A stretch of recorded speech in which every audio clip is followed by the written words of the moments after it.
Hello दोस्तों, स्वागत है आपका हमारे चैनल पर, जहां हम किताबों का ज्ञान सरल और रोचक अंदाज में आपके सामने लाते हैं। आज हम बात करेंगे रॉबर्ट कियोसाकी की विश्व प्रसिद्ध किताब रिच डैड पुअर डैड की। यह किताब पैसे की समझ, फाइनेंशियल एजुकेशन और अमीर बनने की मानसिकता को आसान और गहराई से समझाती है। इस वीडियो में हम इस किताब के 6 सबसे महत्वपूर्ण सबक और प्रेरणादायक कहानियों को हिंदी में आपके लिए सरल शब्दों में पेश करेंगे। अगर आप अपनी आर्थिक जिंदगी को बेहतर बनाना चाहते हैं तो यह वीडियो आपके लिए एक गाइड की तरह होगा। तो चलिए शुरू करते हैं इस ज्ञानवर्धक सफर को। कहानी, दो पिताओं की सीख। रॉबर्ट, इस किताब के लेखक, दो पिताओं की कहानी सुनाते हैं। उनके एक पिता, जिन्हें वे पुअर डैड कहते हैं, बहुत पढ़े लिखे थे, पीएचडी होल्डर थे, लेकिन जिंदगी भर आर्थिक तंगी में रहे। उनके असली पिता का मानना था कि अच्छी पढ़ाई और एक सुरक्षित नौकरी ही जिंदगी की सफलता की कुंजी है। दूसरी तरफ उनके दोस्त राज के पिता, जिन्हें रॉबर्ट रिच डैड कहते हैं, ज्यादा पढ़े लिखे नहीं थे, लेकिन अपनी समझदारी और बिजनेस की सोच से अमीर बने। दोनों की सोच और फैसलों ने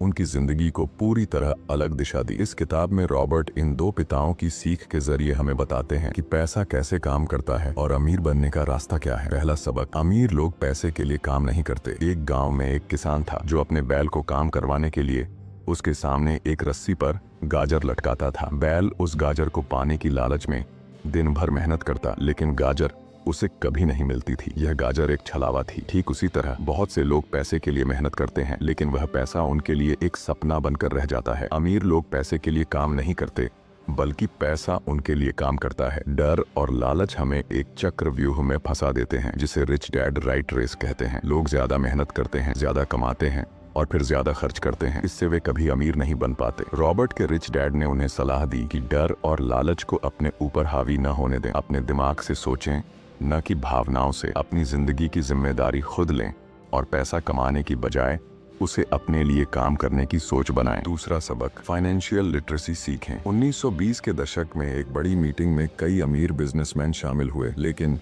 25 साल बाद उनमें से कई गरीब हो गए। कुछ ने आत्महत्या कर ली और कुछ ने अपना मानसिक संतुलन खो दिया। इसका कारण था कि वे पैसा कमाना तो जानते थे, लेकिन उसे संभालना नहीं। फाइनेंशियल लिटरेसी का मतलब है पैसे को समझना, कैसे कमाएं, कैसे बचाएं और कैसे बढ़ाएं। स्कूल हमें अच्छे ग्रेड्स और नौकरी के लिए तैयार करते हैं, लेकिन असल जिंदगी में फाइनेंशियल लिटरेसी ज्यादा जरूरी है। अगर आप एक बड़ा बिजनेस बनाना चाहते हैं तो आपको मजबूत नींव बनानी होगी। रॉबर्ट के रिच डैड कहते थे कि स्कूली शिक्षा घर बनाना सिखाती है, लेकिन फाइनेंशियल लिटरेसी गगनचुंबी इमारत खड़ी करने की नींव देती है। तीसरा सबक, एसेट्स और लायबिलिटीज में फर्क समझें। अमीर बनने का सबसे बड़ा नियम है एसेट्स खरीदें, लायबिलिटीज नहीं। एसेट्स वे चीजें हैं जो आपकी जेब में पैसा डालती हैं, जैसे किराए पर दिया हुआ घर, स्टॉक्स या बिजनेस। लायबिलिटीज वे हैं जो आपकी जेब से पैसा निकालती हैं, जैसे आपका खुद का घर, कार लोन या credit card bill. Rich dad का प्रिंसिपल कहता है कि चीजों को आसान रखें। ज्यादातर लोग लायबिलिटीज को एसेट समझने की गलती करते हैं। उदाहरण के लिए, आपका घर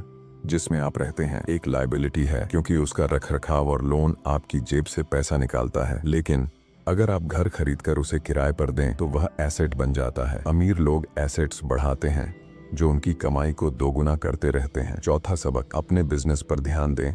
मैकडॉनल्ड्स के फाउंडर रे क्रोक ने एक बार कहा कि उनका असल बिजनेस हैमबर्गर बेचना नहीं, बल्कि रियल एस्टेट है। उनकी कंपनी बेहतरीन लोकेशंस पर जमीन खरीदती थी, जो उनकी फ्रेंचाइजी के साथ बेची जाती थी। यही सोच रिच डैड ने रॉबर्ट को सिखाई। अपने बिजनेस पर ध्यान दो। लोग अक्सर दूसरों के लिए काम करते हैं, बैंक के लिए लोन चुकाकर, सरकार के लिए टैक्स देकर या अपनी कंपनी के लिए मेहनत करके। स्कूल हमें कर्मचारी बनना सिखाते हैं, न कि मालिक। अगर आप डॉक्टर या इंजीनियर हैं तो वह आपका प्रोफेशन है, लेकिन उसे अपना बिजनेस बनाएं। अपने एसेट कॉलम को बढ़ाएं ताकि आपकी कमाई आपके लिए काम करे। पांचवा सबक, अमीर लोग पैसा इन्वेंट करते हैं, अमीर लोग रिस्क लेते हैं और अपने दिमाग को अपने सबसे बड़े एसेट के रूप में इस्तेमाल करते हैं। वे मौके इंतजार नहीं करते, बल्कि खुद बनाते हैं। अगर आपके पास पैसा नहीं है तो क्रिएटिव सोच से मौके बनाएं। अगर आपके पास मौका है लेकिन पैसा नहीं, तो दूसरों के साथ मिलकर पूंजी जुटाएं। फाइनेंशियल इंटेलिजेंस का मतलब है अपनी सोच को बढ़ाना और रिस्क लेने की हिम्मत करना।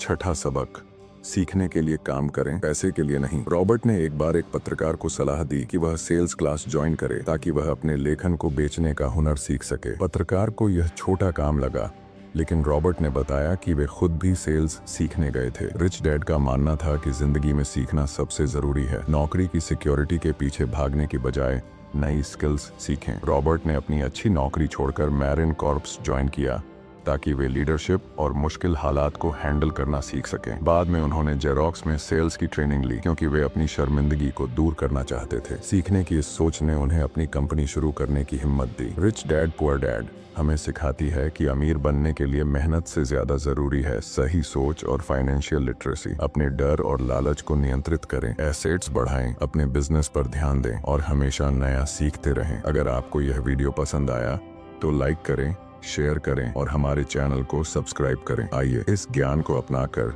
अपनी जिंदगी को नए